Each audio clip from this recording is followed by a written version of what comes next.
अस्सलाम वालेकुम एवरीवन, कैसे हैं आप सब? ठीक ठाक हैं। आज हमारे पास एक और मसला है, राइट। और अगर आपकी भी ज़िंदगी में कोई मसले मसाइल हैं तो आप नीचे कमेंट कर सकते हैं। मैं उस कमेंट्स का स्क्रीनशॉट लेकर उस पर वीडियो बनाने की कोशिश करूँगा।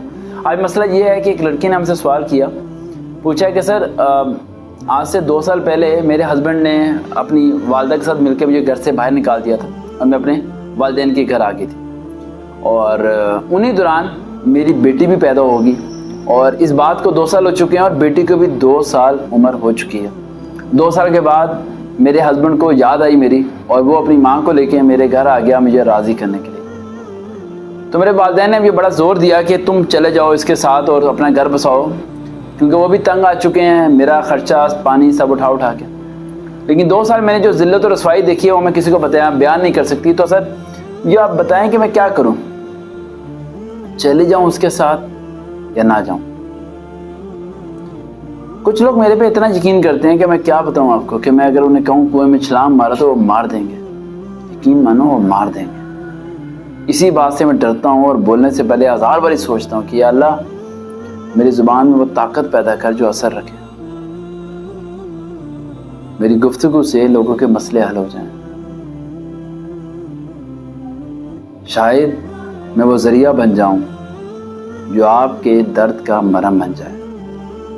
तो आज के इस टॉपिक को शुरू करते हैं कि अगर रियलिटी में आपके साथ ऐसा कुछ हो तो आपको क्या करना चाहिए। 6 बातें बताना चाह रहा हूं मैं आपको। पहली बात कि शायद मैं इस वीडियो में वो बात एक्सप्लेन कर ही ना पाऊँ कि उस लड़की पे क्या गुजरी होगी 2 साल के अंदर, उसके भाई ने उसकी बहनों ने क्या क्या उसे ताने दिए होंगे और किस किस मुश्किलात से वो गुजरी होगी। और पता नहीं हज़ारों बारी उसने सोचा होगा यार खुदकुशी कर लेनी चाहिए थी, मर जाना चाहिए था, हाथ की नस काट लेनी चाहिए थी। लेकिन बेटी की शक्ल जब वो देखती होगी ना तो सोचती होगी पता नहीं इसका नसीब भी मेरी तरह होगा, इसकी भी कि मैं शादी करूंगी तो लोग धक्के देकर निकाल देंगे, लोग जहेज मांगेंगे, लोग जलील और रुसवा करेंगे, और अगर मैं मर गई तो मेरे पीछे इसका कोई नहीं है।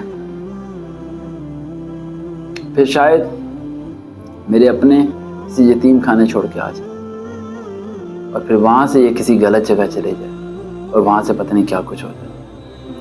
तो बच्चे की तो जब भी वो देखती होगी ना तो छुरी रख देती होगी, आज नहीं मरते, पहले बेटी को इस काबिल बना दूं कि वो मुकाबला कर सके जिंदगी का, फिर मर जाऊंगी। और ये कहते कहते 2 साल उसने गुजार लिए। क्या 2 साल में हस्बैंड ने एक बार कॉल की उसे? नहीं। मुड़ के आया? नहीं। वो बोल उसने बताया कि उसके हस्बैंड का किसी का अफेयर था और एक के साथ नहीं 2 के साथ। और हत्ता कि अपनी बेटी से जब बेटी के बारे में जब उसे पता चला कि मेरी बेटी पैदा हुई है, उसने मुड़ के हमारा बात देने की दूर की बात, चेहरा तक नहीं उसने आके देखा। उसकी वालदा मुझे गालियां देती थी, मैं क्या करती, रास्ता कोई नहीं था, अपने वालिदैन के घर आ गई।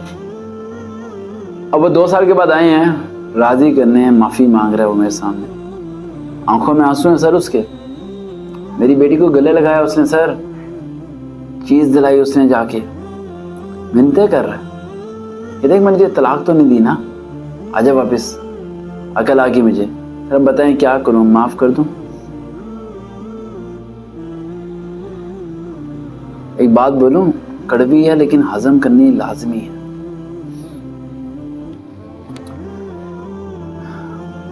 जिन बच्चों के सर पे बाप का साया नहीं होता ना, चाहे वो बाप नशे ही क्यों ना हो, उन बच्चों की कोई जिंदगी नहीं होती। रिश्ता तो बहुत दूर की बात, शायद उन्हें कोई दोस्त तक बनाना तैयार नहीं होता। जैसा ही बाप है, जो कुछ भी है, मैं जाना हूँ 2 साल गुजरे तुम्हारे, उसके बदले कुछ भी नहीं हो सकता। वो नाक भी रगड़े ना फर्श पे तो तुम्हारा उस दर्द को कम नहीं कर सकता। लेकिन क्या करोगे अगर नहीं जाओगे तो? तुम्हें क्या लगता है तुम्हारे वालिदैन हमेशा रहेंगे? तुम्हारे भाई तुम्हारी बहनें तुम्हें बर्दाश्त करते रहेंगे? एक दिन ये भी तुम्हें घर से धक्के देके निकाल देंगे। देखो वो तुम्हारी चौखट पे आया है, उससे बात करो, क्या पता वो बदल चुका हो, क्या पता उसे दर दर की ठोकरें 2 साल में लगी हो और उसे एक दिन याद आया हो कि मेरी पहली वाली बीवी अच्छी थी, जिसे मैंने घर से निकाल दिया। क्या ये सारी बातें उसके दिलो दिमाग में आई हो? सोचो जरा एक बारी, जरा गुमान तो करो। तुम्हारे दिमाग में एक ही बात है कि मैं उसे माफ ना करूं, और अगर तुमने माफ ना किया तो तबाह कौन होगा तुम जानते हो? तुम नहीं, तुम्हारी बेटी तबाह होगी। जब वो स्कूल जाएगी और पेरेंट्स मीटिंग होगी और बाप का नाम और निशान नहीं होगा तो क्या बताओगे उसे? तुम्हारा बाप जालिम था इसलिए ये नहीं हुआ, ये हुआ, वो हुआ, एक्सप्लेन करते रहोगे, नहीं हो पाएगा। बाप मर जाए ना तो बेहतर होता है, जिंदा हो लेकिन मिले ना, ये नुकसानदेह होता है। वापस जाओ, शर्तें लगाओ, कुछ कानून बनाओ, कुछ असूल बना के जाओ, स्टाम्प पेपर लो, उस पर कुछ चीज़ें लिखवाओ, उस पर साइन करवाओ, सब चीज़ें लिखवाओ, उसकी जायदाद अपनी बेटी के नाम करवाओ, ना कि अपने नाम करवाओ। अगर तुम अपने नाम के लिए बोलोगे तो शायद बदल जाए और वापस पलट के ना आए, लेकिन अगर तुमसे ये शर्त लगाओगे 3 महीने का तुम्हारा मकान है, मेरी बेटी के नाम लिख दे, तो मैं बाकी की ज़िंदगी तेरे घर गुजारने के लिए तैयार हूँ, ताकि मुझे पता हो मेरी बेटी के नाम कुछ तो है। तो फिर चले जाओ। अगर वह सब कुछ नहीं कर पाता, यकीन मानना, फिर एक काम करो, माँ बाप के घर कभी छोड़ दो, अपना एक नया घर बनाओ, किराए का घर लो, नौकरी करो, बेटी को साथ लेके जाओ, कमाओ और पालो खुद, फिर स्टैंड लेना शुरू करो। लेकिन अगर स्टैंड नहीं ले सकते, नौकरी नहीं कर सकते और 2 साल से अपने वालिदैन के घर में बैठ के उनकी रोटियों पे पल रहे हो, तो मेरी बात जेब में रखो, वापस जाओ अपने हस्बैंड के पास, क्योंकि जिसके घर में तुम इस टाइम मौजूद हो ये भी तुम्हें निकाल देंगे तुम्हारे माँ बाप के जाने के बाद। और औरत का कोई घर नहीं होता। जब भी मैं इस तरह के मसले हल करता हूँ, पता है मेरे ज़हन में क्या आता है?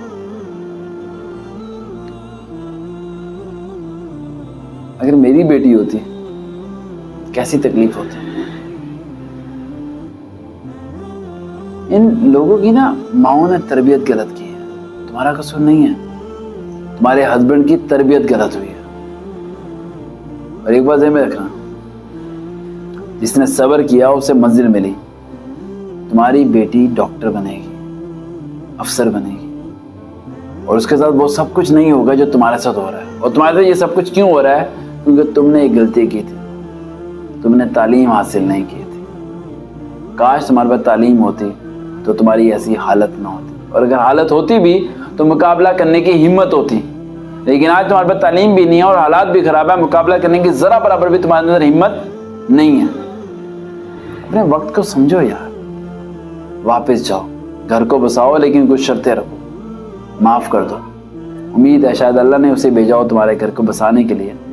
अगर आपका भी इस तरह का कोई सवाल है, कोई सोच है, तो नीचे कमेंट कीजिए या फेसबुक पे जाकर सर्च करें sir Waqar with real motivation. वहाँ पे इस तरह की वीडियोस अपलोड की जाती हैं और आपकी ज़िंदगी के असल मसलों को हल करके आपको रियलिटी बेस्ड मोटिवेट किया जाता है कि आप मसले को हल कर सकें। तो बेटा गुड़िया जाओ अपने हस्बैंड के घर, और कभी वक्त लगा तुम्हारे शहर आया तो तुम्हारे हाथ की बिरयानी लाजमी खाऊंगा। अल्लाह ताला तुम्हें खुश रखे, आबाद रखे।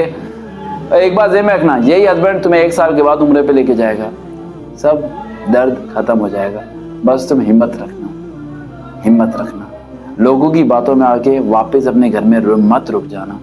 ये घर में तुम्हें उम्मीदें तो नजर आ रही हैं, ये लोग तुम्हारा सहारा बनेंगे, ये चंद साल बाद तुम्हें छोड़ देंगे अकेला।